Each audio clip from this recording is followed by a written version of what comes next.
আসসালামু আলাইকুম। আমার নতুন আরও একটি ভিডিওতে আপনাদের স্বাগত।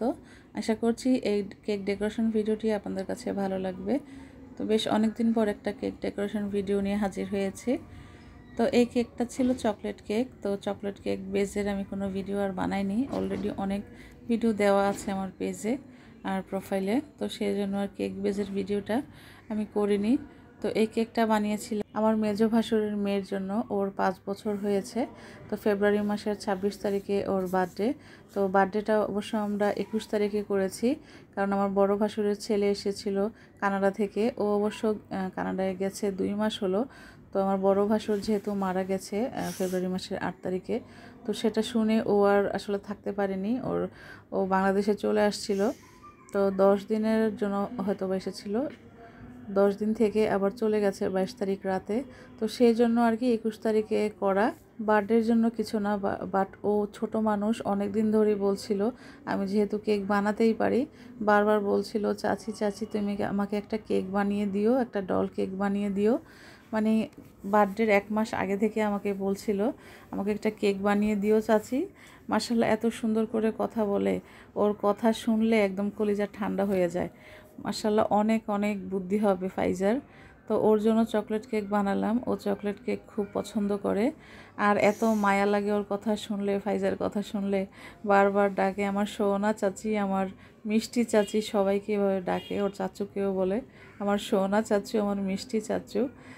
তো এই তো চকলেট কেকটা বানাচ্ছিলাম। তো এখানে আমি কেকের উপরে কিন্তু সুগার সিরাপ দিয়েছি, তারপরে চকলেট ক্রিম দিয়েছি, হুইপ ক্রিম আর কি। তো এবার আর চকলেট গানাশটা আর কি ক্রিমের উপর দিয়ে দেইনি। চকলেট গানাশটা আমি সরাসরি ক্রিমের মধ্যে দিয়ে একটু বিট করে নিয়েছিলাম। তো চকলেট ক্রিমটাই দিয়েছি। কেকটা আমি 3টা স্লাইস করেছিলাম। তো প্রত্যেকটা স্লাইসেই কিন্তু আমি সুগার সিরাপ দিয়ে, তারপরে চকলেট হুইপ ক্রিম দিয়ে আমি ক্রাম কোট করে ফ্রিজে রেখে দিয়েছিলাম। তো ফ্রিজ থেকে আমি 1 ঘন্টা পরে নামিয়ে আমি তো পুরোটা কেকের মধ্যে কিন্তু আবারও ক্রিম দিয়ে দিলাম। তো হোয়াইট ক্রিমটা দিয়েছি।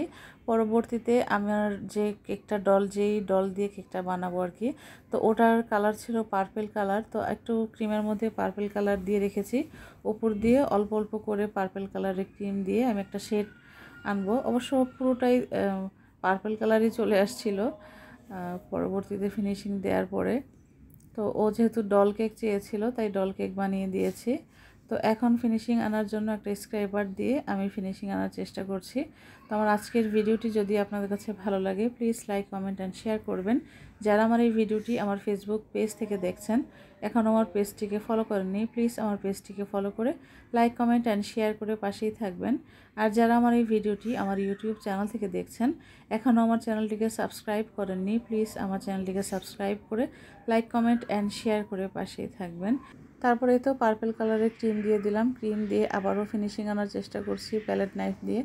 তো ভেবেছিলাম শেড করব, তো পরে ফিনিশিং করতে করতে পুরোটাই পার্পল কালার মোটামুটি হয়ে গেছে, হালকা পার্পল কালার হয়ে। এতদিন ছিলাম আমরা মানে ভাড়া বাসায়, তো আমাদের বাসায় চলে আসছি। তো কোনো একটা কারণে আর কি আমরা বাসায় ছিলাম না প্রায় 8-10 বছর। তো এখন যেহেতু বাড়িতে এসেছি, আমাদের বাসায় প্রচুর কাজ আছে, সেগুলো করা হয় নাই। তো আসছি 1 মাস হয়েছে। তো এর মধ্যে আমার সব কিছু কিন্তু এখনও গোছানো হয় নাই, অনেক কিছুই এলোমেলো।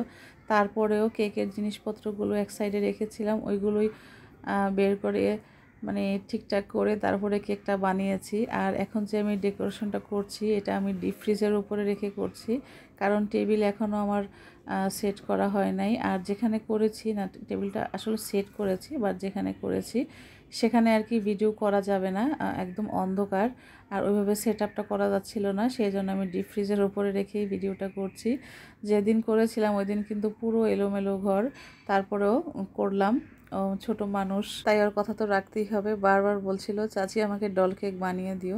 তো ডল কেক কিন্তু আমি আরও ভালো করে মানে উঁচু টাইপের যে ডল হয় ওইটা বানিয়ে দিতাম, বাট ওইটা আর করিনি। মানে সিম্পলের মধ্যে যেভাবে পেরেছি করে দিয়েছি, ঝামেলার মধ্যে। তো তারপর কেকটা কিন্তু খেতে ভালো হয়েছিল। আর ফিনিশিং করার পরে এই তো আমি একটা প্যালেট নাইফ দিয়ে ডিজাইন করে নিলাম। তারপরে এই তো নিচের বর্ডারটাও করে নিচ্ছি। তো বর্ডারটা করা শেষ হলে ওপর ডলটা আমি বসিয়ে দিব। তো ডলটা ফাইজাই চুজ করেছে। আমি 3টা ডল নিয়ে আসছিলাম, তো 3টার মধ্যে ফাইজা পার্পেলটাই চুজ করেছে, কালার ছিল পিঙ্ক, পার্পেল আর পেস্ট কালার মেবি। ওর কাছে নাকি এটা ভালো লেগেছে, তো তাই এটাই দিলাম। আর কেকটাও একদম পার্পেলের মধ্যেই রাখলাম। তো তারপরে কিছু হোয়াইট কালারের পার্ল দিয়ে দিচ্ছি, আর আছে কিছু লাভ শেপের সুগার বল, তো সেগুলোও দিয়ে দিলাম। একদম সিম্পলের মধ্যেও কিন্তু খুবই ভালো লেগেছে আমার কাছে। আপনাদের কাছে কেমন লেগেছে অবশ্যই কমেন্ট করে জানাবেন। তারপরে এই তো এডিবল যে বলগুলো আছে সেগুলো দিয়ে দিলাম। তারপর আরও কিছু টপার বসিয়ে দিচ্ছি। তো এটা দেওয়ার পরে আমি এখানে বার্থডে একটা টপারও দিয়ে দিব। তো সাইডে কিন্তু পেছন সাইডে আরও 2টা টপার দিয়েছিলাম। তো ফার্স্টে আমি একটাই দিয়েছিলাম, পরবর্তীতে আমার মেয়ে বলছে আম্মু 2টা সাইডে মানে 2 সাইডে আরও 2টা টপার দাও, ভালো লাগবে। তো পরবর্তীতে এখানে আমি আরও 2টা টপার দিয়েছি 2 সাইডে। তো তার আগে এখানে একটা ক্যান্ডেল বসিয়ে দিব। তো ক্যান্ডেলটা নাকি ভাইরাল ক্যান্ডেল, এই ক্যান্ডেলগুলো আমার কাছে খুবই ভালো লাগে। তো কেকের মধ্যে এই ক্যান্ডেলটা দিয়ে ভিডিও বা ছবি খুবই সুন্দর লাগে। আমার মেয়ের জন্য যখন কেক বানিয়েছিলাম এই ক্যান্ডেলটা দিয়েছিলাম। একদম সিম্পল কেক ছিল, বাট এই ক্যান্ডেলটা দেওয়াতে আর বউটা দেওয়াতে খুবই ভালো লেগেছিল। আজকের ভিডিওটি এ পর্যন্তই। আসসালামু আলাইকুম, আল্লাহ হাফিজ।